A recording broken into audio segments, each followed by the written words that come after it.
দেরি হয়ে যাবে, ছাড়ো আমায়। কেন ছাড়বো? আজ তোমাকে কোনো কাজ করতে হবে না। বললেই হলো। মা যা রাগ করবেন না। সে আমি বুঝে নেব। দেখি তোমার পাখানা দেখি এখন। আরে আরে, দেখি কি দেখি করছো? দেখি। ও মা, কি সুন্দর গো। কিন্তু এটা তো অনেক দাম। দাম নিয়ে তোমার কি কাম বলো দেখি? হ্যাঁ, এইটা হচ্ছে আমার ভালোবাসার উপহার, যাকে বলে গিফট। পছন্দ হয়েছে কি? খুব। এই, কিন্তু মা দেখলে খুব রাগারাগি করবেন। বললাম তোমাকে আমি বুঝে নেব। শুধু তুমি বুঝলে হবে? আমি এই বাড়ির বউ, হিসেব করে চলতে হবে তো। কাজে যাবে না তুমি?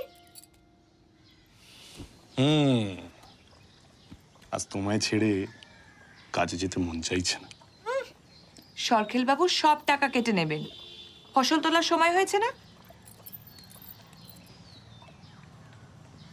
শোনো, কি হলো? মাঠের পাশে জমিতে তুমি চাষ করো না কেন?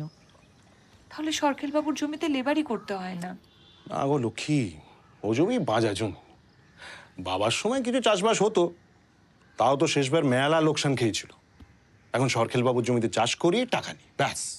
নিজের জমি মানে জানো তো, ওই দেখাশোনা করা, ঝাড়া গোছানো, ওরে বাপরে, মেলা ঝক্কি। কে সামলাবে ওসব? আমি? তুমি হ্যাঁ, পারবে? কেন পারবো না? আর তাছাড়াও সরখেল বাবুর কাছ থেকে তো তুমি অনেক টাকা পাও। হ্যাঁ, তা দিন 15 তো বাকি আছেই। তবে এই শোনো, তুমি কিন্তু টাকাগুলো ঠিক সময় চেয়ে নিও। গরিবদের টাকা মারা গেলে আবার বড় লোকদের পাপ লাগে না। বাবা, আমার বউয়ের কত চিন্তা! হ্যাঁ।